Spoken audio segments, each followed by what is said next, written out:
নমস্কার। আজ 30শে জুন, 15ই আষাঢ়।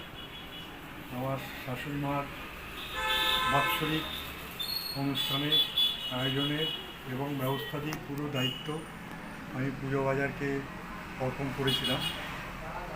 সৌভাগ্যের বিষয় যে পূজা বাজার নিষ্ঠা, দায়িত্ব এবং সুষ্ঠু সুন্দরভাবে কাজটি করেছেন। শুধু তাই নয়, আমার যে কয়েকজন অতিথি যাদেরকে আমন্ত্রণ করেছিলাম তাদের খাওয়ার ব্যবস্থাও পূজা বাজার করেছিল। খাওয়া দাওয়ার গুণগত মান নিয়ে কোনো প্রশ্নই নেই, অসম্ভব ভালো হয়েছে। সর্বোপরি মূল যে কাজটি, বাৎসরিক কাজের যে তাতে ঠাকুরমশাইরা যেভাবে গীতা পাঠ করেছেন এবং পুজোর যে উপাচার এবং সম্পন্ন করছেন,